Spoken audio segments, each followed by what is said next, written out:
Hi there, and welcome to my Soul Authority channel. I'm Lorraine Van Tool, transformational life coach, holistic psychologist, and meditation guide. I'm staking out the safe spiritual space in solidarity so we can hear our authentic voice over all the noise and realign ourselves with clear choice. This is at the heart of Soul Authority. If you felt burned out and low, join us in rekindling our inner fires and getting back in the flow. The topic today is positive disintegration, and this was a term that was coined by Polish, actually, I don't know if it's psychologist or psychiatrist. I think it is a psychiatrist, and his name is Dąbrowski, and he coined this term to describe what I call ego death. So it has a lot of spiritual um, connections, connotations to the whole idea of ego death, ego alignment, shamanic death, also shamanic dismemberment. The caveat or the nuance with that is not necessarily that we want to kill sort of the ego necessarily. I don't think that's possible. But how Dabrowski also explains it, it's understanding the ego in terms of levels and maybe not necessarily ego, but or spiritual maturity or development or personality development in terms of levels. So level one and level two, he describes as, sort of being embodied, driven by good, bad, particularly, I think when we're very young and babies and children, sort of pain and pleasure, life and death, those kinds of things. And as we get a bit older, of course, socialization, conditioning, all the things we need to do to stay attached or at least feel secure in our attachment will then also be linked to this pain and pleasure. And because we're social beings, it will be linked to the extent that it could feel as deep and as real and as ingrained as actual physical pain. So abandonment or like gonna be rejected because of a belief or thought or how we are can feel as intense and real as and lead to physical problems that are as deep and ingrained and real as a physical illness, for example. So, what is the benefit of this positive disintegration and how to see it?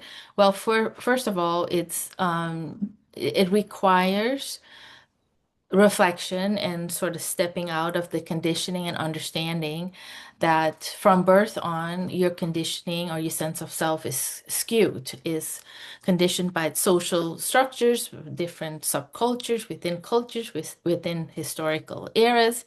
The discussion lately in my practice has also even been, yeah, I can feel in some ways like we're sort of in a cult, but when have we not been in a cult, really? Um, that when you look over time, over history, there's lots of beliefs and lots of things that we think, oh my gosh, that was insane in terms of the patriarchy, in terms of all the different things we used to do. So this is in some ways nothing new. So the idea of the hero's journey, which is also, or heroine's journey, is also tied into this idea of positive disintegration, is through, we call it sometimes awakening crisis or spiritual emergencies if it's not something that is voluntarily pursued or spiritually enticing. And for some people, it really is, especially if they're born more awake, so to speak. Um, and even if they're born more awake, sometimes it is a resistance to the consciousness and awareness. So it can still force us to confront this deeper truth and reality through crisis. So for most of us, it is crisis, whether you're born awake or not.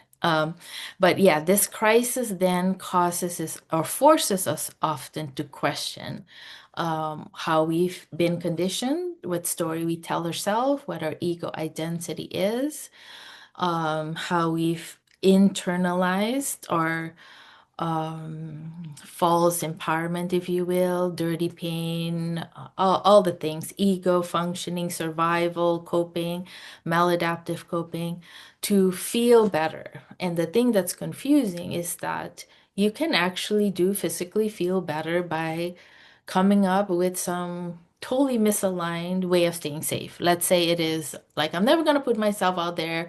I'm never going to take a risk or date anyone, or,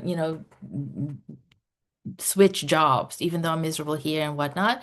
You can actually do physically feel better and believe that you made the right choice. Even if you're not at all safer, there's a lot of opportunity cost that is harming you, or whatever the case might be. So that is the most confusing thing, how to get to this self-trust or embodied truth, and what I call your heart compass. How do you get to a place where there are no charge magnets or things that cause you to engage in this blind action, and follow something that is not your total true north, but sort of your your compass needle being glued, or being, sort of set on some false sense of certainty. That's another thing. Anything that's certainty, anything that feels like a rigid story, anything that has been consistent over many different years and situations and whatnot, is something not to trust. So the positive disintegration today, a lot of people are triggered by what's happening around us socio-politically, confronting a lot of things, even this sense of progress or where we were, or just really questioning all of that themselves. Was it really this thing? Is it really coming out of nowhere? Was this dissatisfaction or resentment there all the time, and we just try to ignore it and override it, and all the different things, including the future? And what does this hold now? All the stories that we're telling ourselves, all the ways in which, we might have thought our mental health and well-being was tied into what was happening around us. So that's being questioned. How much power do we really have over our circumstances? And if not, if we don't, how much power do we have in terms of choosing our mindset, or freedom, or choice, to feel happy, fulfilled, or do whatever, we think we need to do.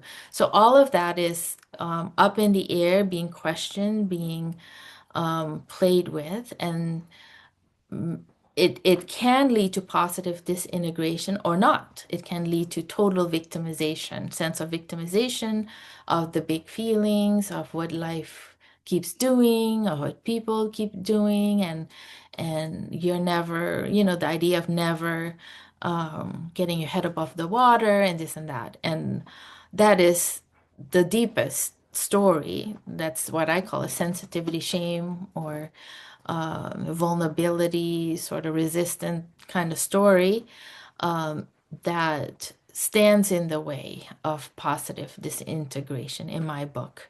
As soon as we have more of a gratitude sort of mindset, which is a greatly receptive attitude and trust that whatever we're getting, or what's happening to us and the universe is sending our way, is in service of us and of greater alignment. And it does start with sort of that mindset, but also needs to sit in a practice of sorts, where you need to reset and actually live and embody the solution first, which is tricky, which is calm, and finding a place within the self that is separate from the circumstances, sort of this idea of being in the sanctuary first within your peace. And then, it's sort of the cyclical thing, where from that place, then you do align all the levels and social sort of circles that you're in, so that these are congruent with your inner alignment, So you could say the answer is from the outside in, but at the same time, it is as much also from the inside out, but it's just as important to make sure things are aligned from the outside in to keep supporting your inner alignment. And so that is the disintegration and the reintegration and the realignment and the opportunity to come out of it, sort of the hero's journey. Thank you for joining me today in staking out spiritual space in solidarity and in community. Please share this video and the Zoom link below with anyone who would love some support in hearing their authentic voice over all the noise and realign with clear choice. I offer me time through meditation virtual meetings every second and fourth Monday of the month from 1:30 to 2:30 p.m. PST. If you would like deeper and more personalized guidance, how to heal, love, lead with soul authority, please visit me at soulauthoritycoaching.com or thesacredhealingwell.com for more information.